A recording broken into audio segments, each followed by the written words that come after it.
అధ్యక్ష ఇప్పుడు గౌరవ ఉప ముఖ్యమంత్రి గారు బట్టి విక్రమార్క గారు 42 పేజీల బుక్ను మాకు ఇచ్చి 4 నిమిషాలు కాలేదు.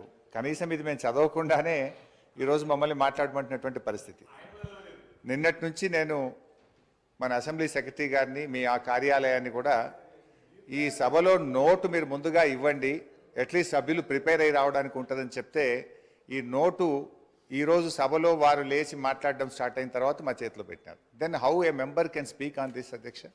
భవిష్యత్తులోనైనా నేను మీతో కోరేది ఒకటే, అట్లీస్ట్ ప్రభుత్వం టేబుల్ మీద పెట్టేటువంటి పేపర్ను ముందు రోజు సభ్యులకు ఇచ్చినట్టయితే సభ్యులు ప్రిపేర్ అయ్యి రావడానికి ఉంటుంది.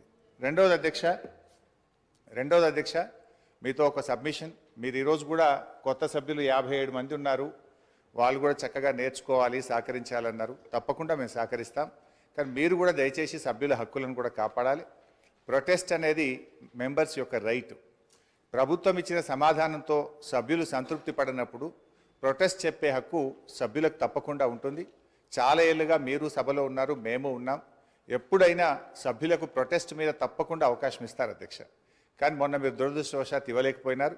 భవిష్యత్తులోనైనా సభ్యుల హక్కులు కాపాడాలని, సభను మరింత హుందాగా నడపాలని, దానికి మా పూర్తి సహకారం అందిస్తామని కూడా మీ ద్వారా తెలియజేస్తున్నాం.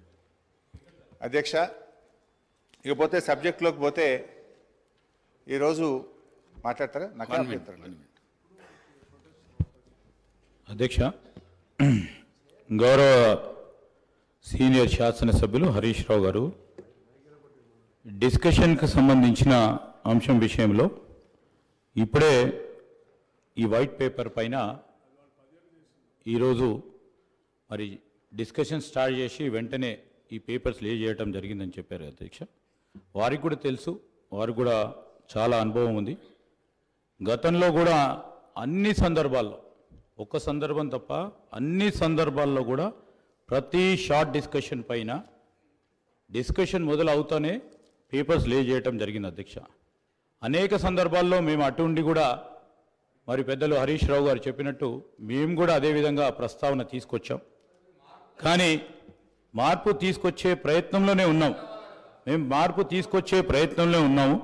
డెఫినెట్లీ వారు చెప్పిన ఒక పాజిటివ్ అంశాన్ని కూడా మరి మీరు అనుమతిస్తే వచ్చే బడ్జెట్ సమావేశం నుంచి తప్పకుండా తీసుకెళ్లే ప్రయత్నం చేస్తాం అధ్యక్ష. వారు కూడా చెప్పినట్టు ఈరోజు నేను చెప్తా ఉన్నాం అధ్యక్ష, we are open for any discussion అధ్యక్ష. కానీ పాజిటివ్ క్రిటిసిజం, కన్స్ట్రక్టివ్ క్రిటిసిజం చేస్తే వీఆర్ ఓపెన్. కానీ ఇన్స్టిగేట్ చేసే ఓ కార్యాచరణ తీసుకుంటే మాకు కూడా మా గౌరవ సభ్యులు కూడా ఇన్స్టిగేట్ అవ్వడానికి అవకాశం ఉంటుంది కనుక నేను గౌరవ సభ్యులను కోరుతా ఉన్నాను. వారు చెప్పింది డెఫినెట్లీ మేము గతసారి కూడా గత శాసనసభలో కూడా అడిగాం, మనం డిసెంట్ చెప్పడానికి అవకాశం ఉండాలి, వాయిస్ ఉండాలని. తప్పకుండా వారు చెప్పిన ఒక సూచికను మీరు అనుమతిస్తే మేము పరిగణలోకి తీసుకోవడం జరుగుతుంది మనవి చేస్తున్నాం. Honorable Speaker, sir. Sir, I thank you very much for giving me the opportunity, sir. Sir, I would like to make a small request. I know what Honorable Legislative Affairs Minister Saab has just mentioned about laying of a statement by the government for the short discussion. But as we all know that this is a very important subject, and we have to read so many pages, sir.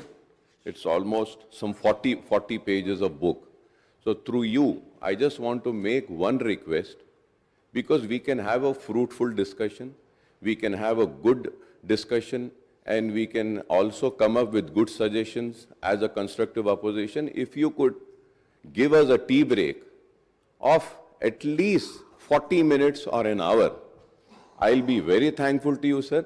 We will be able to read this, sir. Sir, without reading this, if I have to come and talk, sir, I have been an old member. In the month of August, we had an assembly session, and in the August month, all the details were laid on the table of the House, then House, sir.